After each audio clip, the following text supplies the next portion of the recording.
Okay, let's talk logging food. Again, these breaded chicken tenders. This is just a great example. I'm not saying you need to go buy these, but this will give you a good example of how I read labels. Obviously, you're looking at calories because you're on a calorie restriction, so to speak. But even before I look at overall calories, I'm looking at protein, carbs, and fat. Those numbers are going to, well, add up to your total amount of calories anyway. The first thing, of course, I look at is protein. Is it high in protein? 12 grams is not high. I would say you want about 25 grams per meal, but that's only in one piece. So maybe I'm thinking 2 pieces. So 2 pieces would have 24 grams, which is great. I always want my protein to be somewhat similar to my carbohydrates for each meal. So this already has 11 grams. If I had 2, I'd have 22 grams. So carbs and protein are very, very similar. Not exact, but very, very close to each other. And then fat, I want to be about half of the amount of the carbs or the protein. So this is actually a perfect macro-friendly type food. Now, later in the program, we will do low carb. And so this would not be a good food for a low carb day, but today it's perfect. Now, when you're putting a meal together, I was talking about this hearts of palm. I love the texture of this.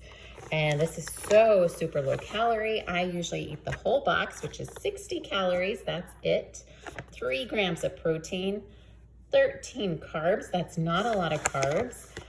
I can add a meat, and I didn't even look at this label. I've got this sauce. Sometimes I make my own sauce. Okay, so this has about 9 grams of carbs. I would just add that 9 to my pasta, and then, very low fat as well. So now I have room to add a protein, which is typically a ground beef of some sort. Just for example, I've got this Impossible meat. It's got protein, that's what I'm looking for. And I still have room for fat because, well, this is somewhat low fat and this is fat free. So I could brown some meat, add it to the sauce, and I've got a dinner. Let's look at these turkey meatballs. First things first, look at, well, you want to look at the serving size. 2 meatballs is 12 grams of protein. So I probably have 4, right? So 24 grams of protein. Double the carbohydrates, only 10. And then double the fat would be 10 as well. So I can have this, and I have a little bit room for carbohydrates. Now, let's talk about vegetables. Look at this. Vegetables are usually typically all carbohydrates, but not much. Look at this big old bag of broccoli. You can eat so many more vegetables. I encourage you, if you're on a low-calorie diet, if your calories seem low, add tons of vegetables. Oh, they don't even have the nutrition on here. Well, let me tell you, these have carbs, but guess what else they have? Protein and fiber. This is like miracle vegetable. Eat your broccoli. Anything that's green is typically good. I hope that helps. Okay, guys, we're looking at MyFitnessPal. This is my account. I wanted to show you how easy things get when you automate. Like I said, I eat the same breakfast every day. So, of course, I have not logged for a few days. But if I want to eat that same breakfast from 3 days ago, see that? It's 348 calories. I can simply just swipe right. And there it is. It's my yogurt and cottage cheese, the granola, a little peanut butter, and that is my breakfast. Whoops. Also, what if I'm following a recipe? Nothing is more of a drag than adding all those ingredients manually. But if the recipe is online, check this out. Here's my recipe, okay? Just for example's sake, I'm gonna have this chicken enchilada soup. I can copy, and then I can copy that URL up there. I go back to MyFitnessPal. I add the more on the bottom right. I go to My Meals, Recipes, and Food. See that right there? Now I'm going to, see, I have a ton of recipes stored in mine. The more you do this, the easier it becomes. I'm going to create a recipe at the bottom, add from the web.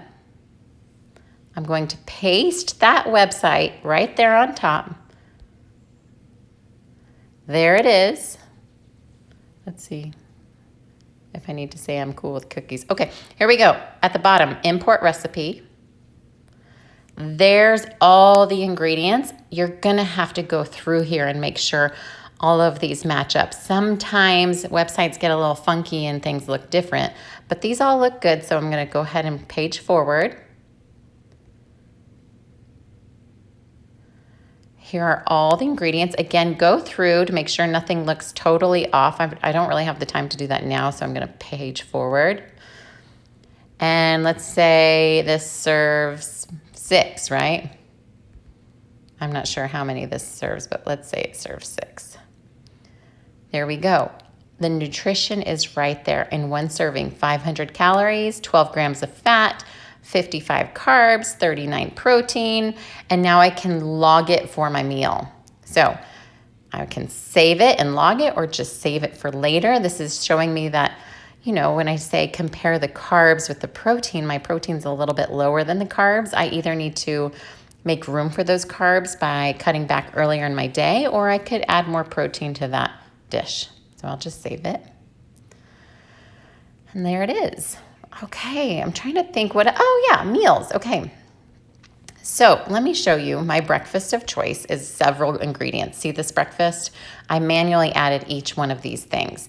Now, if I love this breakfast and this is the meal I want to have, then I might consider saving this as a meal. I think this is really, really beneficial, especially with the salad, because salads are such a drag to log. So what I would do is I'd go to these dots on the bottom right and I would save as a meal. I could even take a picture of it. I'm gonna name it whatever you'll remember, and the macros are gonna be right there, and then you can add it to your log. Like for example, let's go to my lunch. Let's say I wanna add my salad base. This is what I did. I created a salad and I make it my salad base almost all the time. It's right here. That's my salad. And so I can always just create that salad and not have to log every individual ingredient. And then there it is. It's part of my lunch. This is going to make life easier. The less you use energy here, the more you can use energy for other places in your life. MyFitnessPal does not have to be a pain in the hiney. Follow these quick and easy hacks and you will be so thankful. Okay, so let's talk about pre-tracking your meals. Now, I suggest doing this as early as the night before. Know what you're gonna have. If you already know what you eat for breakfast, you know what your snacks typically are. If you know what's for dinner, what's on the menu, then this is so much easier. It makes life easier. It's like as easy as a to-do list, you know, you just kind of check it off and you grab it to eat. And again, less energy and your macros are more likely to be on point. Don't rely on your brain to kind of do the work as you go, and definitely don't eat your day's worth of food and then try to backtrack and think about what it was. I always recommend pre-track before you eat. Trust me, trust me, trust me. It will change the way you eat for the day. Another way this is beneficial, if you're going out for dinner, maybe it's a night out, maybe you want to let loose a little, but it's not going to be your reward meal. Well, why don't you look at the menu ahead of time, log it as best you can. You guys, it's all an estimate anyway. Do the best you can, log a couple glasses of wine, and then you can set your day up to fit that wonderful meal you're having later in the day. Okay, now we're gonna talk food prep, and we're gonna go real quick on this because prepping food is pretty simple. Just cook your protein, have your vegetables available. Those two things. Have protein, have vegetables. Don't put yourself into a situation where you're starving and you have nothing to eat. So grab and go proteins, go ahead and cook some chicken in advance, have the salad fixings ready to go to throw together, to roll into a wrap, have a protein bar in your purse, protein muffins. I love a protein muffin in the afternoon, so make a batch on Sunday. It makes 12, that'll last you for 2 weeks. Just, you know what meal prepping is. Make your protein, make your vegetables as easily accessible through the week as possible. Follow all these things, you will be golden. The key is keeping up with it for 12 weeks and hopefully establishing habits for your life. I hope this was helpful. Good luck, you guys. We'll see you tomorrow.